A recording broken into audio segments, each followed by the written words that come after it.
Olá, seja bem-vindo a mais um Folha da Região Entrevista. E aqui nos estúdios da TV Araçatuba, hoje eu recebo o Alexandre Camilo, presidente do Sincor de São Paulo e vice-presidente da FENACOR. Seja muito bem-vindo, Alexandre.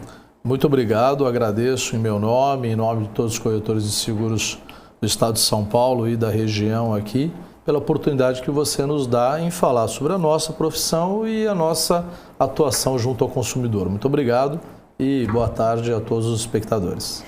Ô Camilo, conta pra gente qual que é o papel desses dois órgãos que você representa, que você atua.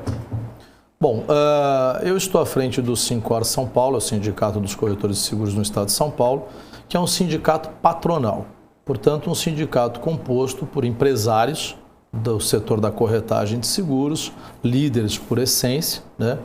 E nós representamos quantitativamente, São Paulo representa a metade do número de corretores no Brasil como um todo. O Brasil tem por volta de 72 mil corretores, o estado de São Paulo contempla 35 mil corretores. E a federação, ela tem a orientação sobre os outros 25 estados que também têm os seus sindicatos. Então, a federação agrega 25 outros Sincors, digamos assim. Então tem uma atuação institucional em nível nacional, né, a representação nacional de todos, sempre respeitando a individualidade regional de cada sindicato, evidente. O contato, convívio, ação direta ao corretor é de cada sindicato. Porém, a federação nos representa nas instâncias maiores. E eu estou como vice-presidente da região Sudeste, que contempla os estados de São Paulo, Rio de Janeiro, Espírito Santo e Minas Gerais. E qual o motivo da sua visita até Araçatuba? Bom, primeiro é um prazer enorme estar aqui, né, numa região tão gostosa, uma cidade que acolhe tão bem, né? E, evidentemente, para trazer informações, nós criamos aqui, desenvolvemos um fórum de oportunidades, trouxemos aqui para o corretor de seguros de Araçatuba esta ação do sindicato, atendendo a anseios dos corretores, que é promover ações descentralizadas, não só na capital. Então nós fizemos um grande evento, porém fracionado em 10 localidades. E uma das 10 escolhidas foi aqui a cidade de Araçatuba. Então hoje fizemos esse fórum de oportunidade, interagindo com todos os corretores aqui da região, ou aqueles que se inscreveram, e também trouxemos todo o corpo diretivo das companhias seguradoras para essa interação e, como o nome já diz, propiciar aos corretores de seguros oportunidades de negócios dos mais diversos segmentos. Interessante. Aproveitar a sua presença aqui, e nós fizemos várias perguntas relacionadas a seguro, que é uma questão que às vezes as pessoas têm sempre dificuldade em encontrar essas respostas. Quais os tipos de seguro pessoal são mais recomendados? Bom, na área de seguros de pessoas, que nós chamamos, como você colocou, você tem muito bem dividido para um primeiro entendimento, independente de se entrar em desdobramentos desses seguros, desses setores, mas você tem o seguro de vida propriamente dito, né, que aí tem suas derivações, mas especificamente o seguro de vida, né, que contempla as garantias de morte, de invalidez, acidente, assistência funeral. Depois você tem a previdência privada, né, que hoje é um tema muito palpitante, muito importante a população cada vez mais procurar entender e conhecer isso, porque dado que você tem uma expectativa de viver muitos anos, né, a longevidade, se você imaginar viver muitos anos com uma previdência estatal, certamente não serão os melhores anos, né? Então você tem que se garantir com uma previdência privada. Depois você tem o seguro saúde, que é o sonho de consumo de todo brasileiro, né? Poder ter um tratamento de saúde digno, e só a iniciativa privada promove ou permite isso. E também na linha do seguro saúde, o seguro odontológico, que também hoje tem tido muito interesse, né? Até porque a boca é a porta de entrada de outras tantas coisas. Então, estando bem tratado, você evita aí, você já começa um bom tratamento da saúde, né? Então, de uma maneira bem resumida, nós poderíamos falar então em seguros de vida, previdência, saúde odontológica. Atualmente, quais são desses que você me citou os mais procurados? Olha, o seguro de vida, ele tradicionalmente ele tem, primeiro, entendimento um pouco mais fácil, uma oferta que já vem de longa data, e ele é eminentemente necessário, né? A partir do momento que você percebe em si valores, entende a importância sua para você e para outros, né? Aqueles que estão ao seu redor, familiares, sem dúvida nenhuma o seguro de vida ele se torna um entendimento totalmente necessário, né? Fora o fato que, lamentavelmente, ele é sinistro certo, né? Claro. Um dia todos nós teremos aí uma passagem, digamos assim. Mas eu acredito que hoje, pela forma como a saúde pública se encontra, o grande desejo mesmo, me parece, da população é realmente um seguro-saúde. Isso realmente me parece o grande desejo. Uma pessoa pode contratar mais de um seguro simultaneamente? Sim, pode. Especificamente, quando você está contratando um seguro, você tem questionários, você tem indagações que são feitas ao segurado, que contemplam a proposta, a avaliação, declaração pessoal de saúde. Especificamente no seguro de vida, é perguntado se você já tem um outro seguro. E, dependendo do que você responder, e na resposta contempla qual é a garantia que você já tem, é feita uma avaliação daquilo que você declara como renda também. Ou seja, não faz muito sentido uma pessoa que ganhe por volta de R$3.000 por mês contratar um seguro de 2 milhões. Tem ali uma pequena distorção do que ele tem, da sua necessidade, do que ele está propondo se segurar. Porque seguro algum, não só o de vida, tem o objetivo efetivo de gerar ganho ou lucro para ninguém. É, na verdade, uma proposta, né, de reparo ou de continuidade daquilo que se tinha ou se desejava. As apólices de seguro, elas podem ser alteradas durante o seu período, assim, durante a vigência dela? Pode. Realmente as apólices de seguros têm um prazo, têm a sua vigência, pode ser anual, pode ser por mais de um ano, mas sempre tem uma data de início e uma data de término, que exatamente se caracteriza como a vigência, e aí, durante essa vigência, pode ocorrer uma série de coisas, né? Justamente no seu comportamento pessoal, enfim, casar, descasar, mudar, uma série de situações, as apólices podem ser, nós falamos tecnicamente, endossadas, né? Você procura o seu corretor de seguros, leva a ele a sua nova situação e pode-se alterar a apólice. No caso do seguro de vida, se não houver nomeação de um beneficiário na apólice, qual que é o procedimento que a pessoa deve seguir na hora da indenização, de receber a indenização?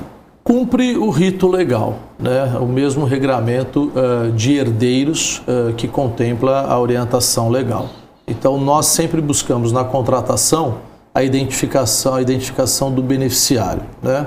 Normalmente a pessoa indica a esposa, cônjuge, enfim, né?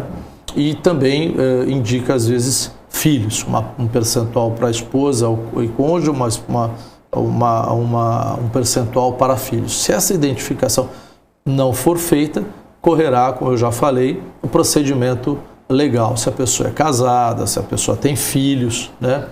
E mesmo havendo a indicação, mas se a indicação também não contempla o ordenamento legal, ou seja, a pessoa é casada e ao invés de determinar o benefício para a esposa, determinar para um terceiro, isso pode dar problema na hora da indenização. Né? Sim. Então, mesmo a pessoa querendo deixar o seguro para uma pessoa que não faz parte da sua herança, pode haver uma dificuldade. Dentro dessas condições legais, aquele que supostamente se entende como dono do direito, né, a esta indenização, pode promover uma ação judicial e não só retardar a indenização, porque aí a seguradora vai aguardar a sentença, né? Quanto também pode não ter efetivado o interesse que o segurado queria, que era de fato deixar para aquele terceiro. De que maneira uma pessoa pode agir para escolher melhor um plano que atenda integralmente às suas necessidades? Bom, primeiro, muito obrigado por essa sua pergunta. Afinal de contas, eu represento a classe empresarial que atua na distribuição de seguros, né? Os corretores de seguros. E represento com muita lucidez. Qual é o sentido dessa lucidez? O respeito ao consumidor. Acima de tudo e mais nada, independente da defesa do sindicato que eu represento, a defesa maior que eu faço é sempre pelo consumidor. Sim. Então, evidentemente, que na minha opinião, a melhor e correta forma de se buscar orientação sobre seguros e contratação é mediante um corretor de seguros.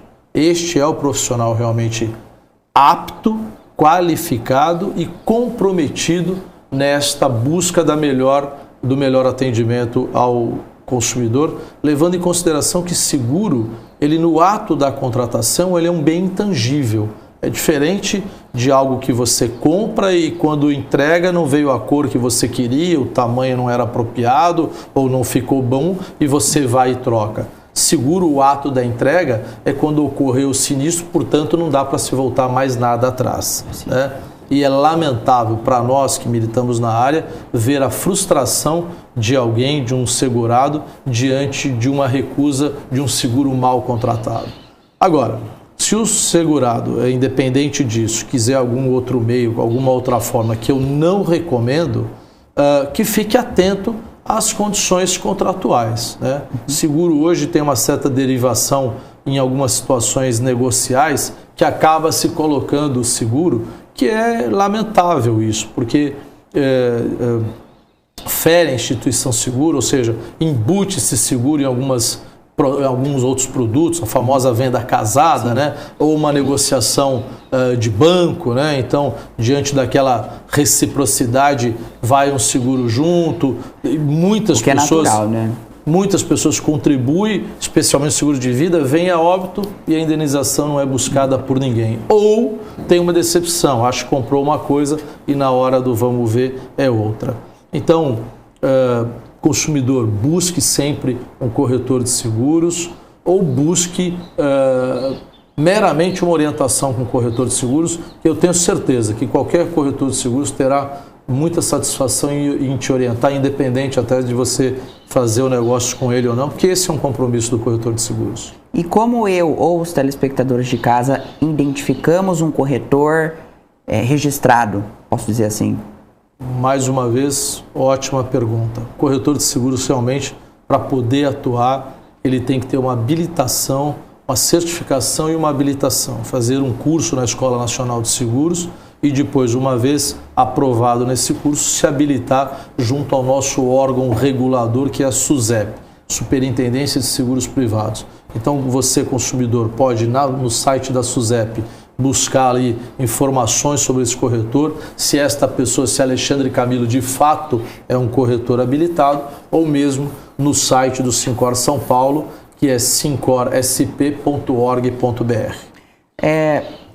Corretor, nós estamos falando de corretores, na compra de imóveis também é aconselhado, o seu sindicato, ele abrange também os corretores de imóveis? Não, a nossa atuação é exclusivamente sobre seguros, sobre a indústria de seguros. Existem vários corretores que militam nos dois segmentos, que tem imobiliárias, que atuam como corretor, que entendem aí, tem uma certa afinidade, seguro de fiança locatícia, por exemplo, que substituiu quase que por completo a figura do fiador. Então, quando há essa convergência, às vezes o profissional milita nas duas áreas. Saindo um pouco do seguro de vida e entrando mais na questão do seguro residencial, quais os tipos de cobertura de seguro residencial existem atualmente? Bom, o seguro evoluiu muito ao longo do tempo, né? Então você tem hoje numa pólice de seguro coberturas para o risco propriamente dito, né?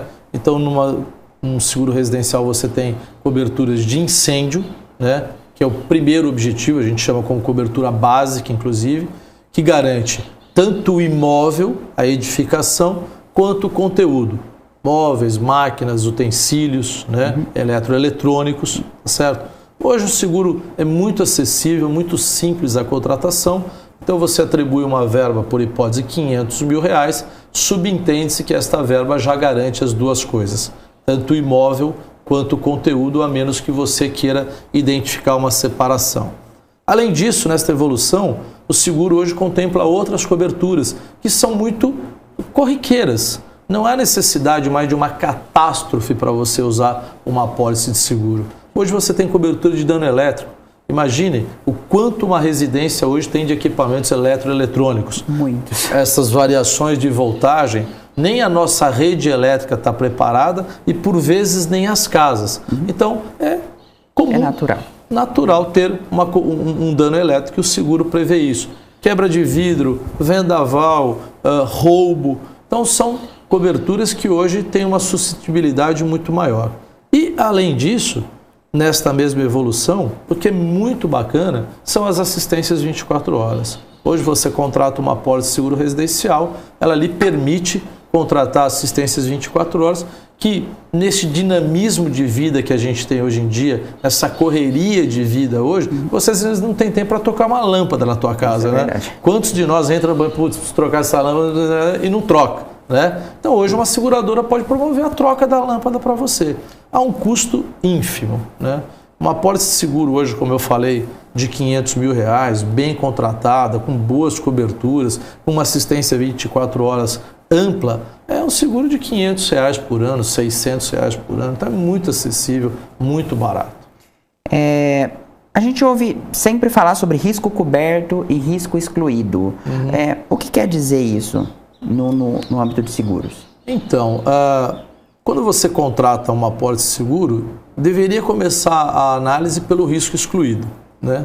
Porque subentende-se que aquilo que não estiver relacionado ali tem total cobertura, né? Então são situações que as seguradoras ao longo do tempo foram desenvolvendo em avaliações de risco e foram normatizando isso de forma que você possa atender e a tudo e a todos, né?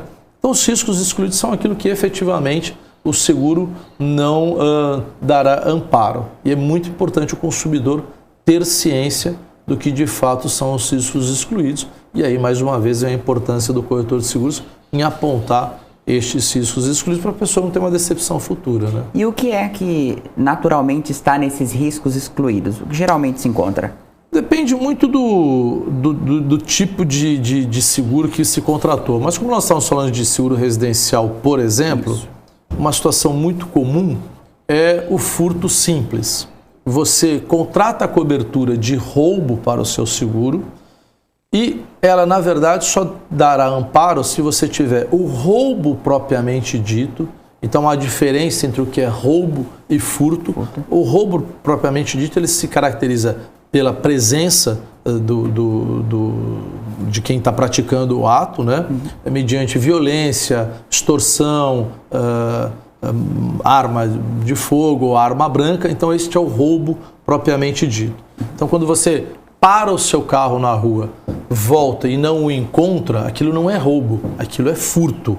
Sobretudo que na cobertura de automóvel cobre de ambas as formas. No seguro residencial, a cobertura de roubo se dá pela própria caracterização do roubo ou o furto qualificado. O que seria o furto qualificado? Vestígios do fato, arrombamento, desordem na casa, vestígios que de fato alguém entrou, invadiu e roubou.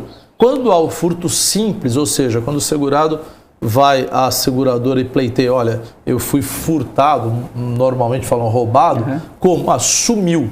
O simples sumiço não tem cobertura. Sumiu a televisão da minha casa. Isto não terá cobertura, porque é um tanto quanto inimaginável simplesmente sumir, né? No caso dos veículos, o que caracteriza a indenização integral em caso de ocorrência de um sinistro?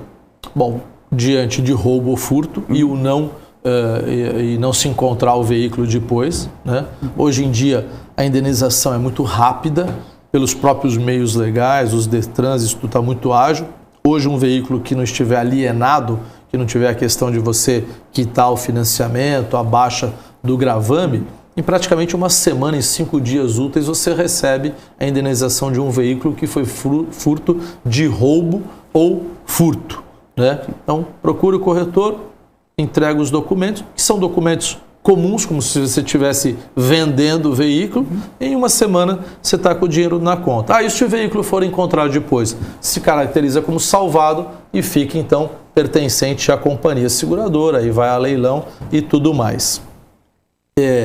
Com relação a outra possibilidade de indenização total, é quando a batida é de grande monta e o valor despendido para se recuperar o veículo passa a não ser mais interessante, tanto no aspecto de investimento quanto no aspecto da própria segurança do veículo, né? Dependendo do dano, não convém mais você reparar aquele veículo, entregá-lo novamente para o consumidor, colocando em risco a segurança. Isso mais ou menos se caracteriza quando o valor do reparo gira em torno de 70% a 75% do valor do bem.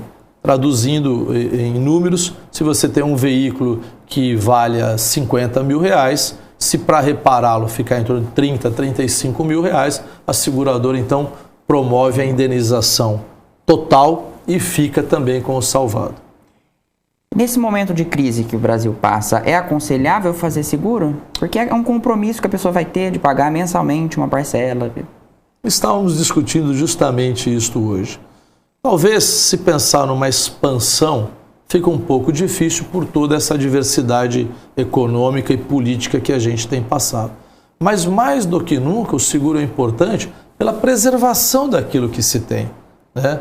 Então, eu aconselho o consumidor a avaliar muito bem aquilo que é necessário mesmo no dia a dia dele, né? Será que mesmo numa situação de crise como essa, abrir mão do seguro-saúde será a atitude mais inteligente? E se efetivamente ele precisar, como é que ele vai fazer, né?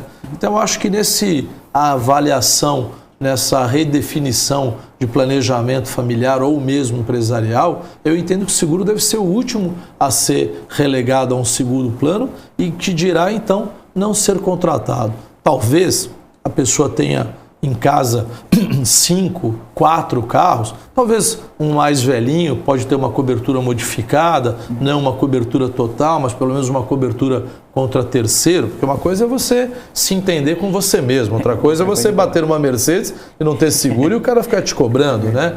Então, esta avaliação deve ser feita sim, mas eu aconselho o consumidor a se manter garantido com a apólice de seguros, mesmo a gente atravessando esta crise, porque não ter pode se tornar pior ainda. Só para nós fecharmos a nossa série de perguntas, existem seguros que abranjam todos esses, tudo isso que você falou, que pega desde a saúde e vai para a previdência privada? Previdência privada, deixa eu fazer de novo a pergunta. Só para fechar a nossa série de perguntas, existe um seguro que abranja todas essas áreas que a gente tratou aqui agora, desde saúde até previdência privada? Num único seguro, não, né? Você tem realmente as coisas bem definidas, são ramos de seguro, né? Inclusive por condições legais, a própria legislação. Hoje, quando você fala em seguro, as próprias companhias são empresas independentes, participam do seu grupo, mas se você pegar uma companhia que atua com capitalização, por exemplo, é uma empresa de capitalização porque tem um regramento próprio para isso. Se você pegar uma empresa que atua com previdência, ela tem uma empresa específica de vida e previdência, porque também tem um regramento. E no Brasil, hoje, tudo é muito sério. Há quantos anos a gente não ouve falar de uma seguradora que quebrou ou que deixou de honrar com os seus compromissos? Previdência, especialmente, tem um controle muito rígido pelo fundo ali, pelas reservas financeiras. A companhia não pode pegar aquilo lá para resolver outros problemas dela. Aí você tem as companhias, os seguros de automóvel, residenciais, patrimoniais, cai na linha dos seguros gerais, então companhia X de seguros gerais, e também os seguros saúde, hoje tem um regramento próprio, que estão sob a égide da Agência Nacional de Seguros, a ANS, nem são regulamentados pela SUSEP, então também as empresas têm que ter uma operadora própria para atuar, uma empresa que se chama operadora, para trabalhar os seus planos de saúde, então são bem distintos. Camila, eu gostaria de agradecer a sua presença aqui nos estúdios da TV Araçatuba, na Folha da Região. Espero que as suas dicas sejam válidas para o pessoal de casa e deixar aberto aqui o microfone, a câmera da TV, para quando você estiver passando por aqui, deixar aqui mais dicas e mais informações sobre seguros para o pessoal. Hugo, muito obrigado. Realmente oportunizar, franquear esta nossa presença aqui para todo o seu público, que é mais do que nunca um serviço de utilidade pública, você bem orientar o consumidor. Então, eu estou à sua disposição sempre que aqui estiver. E nós também temos na região a nossa diretoria regional, o Sincor São Paulo tem uma representação aqui em Araçatuba, cujo diretor regional é o Flávio Machado, que também está à sua disposição, até pela proximidade, para sempre que você precisar, estiver aqui, fazer disso até uma rotina e orientarmos os consumidores. Muito obrigado, um abraço a todo o povo aqui de Araçatuba e região. Muito obrigado a você que nos assistiu em mais um Folha da Região Entrevista. Até o próximo programa.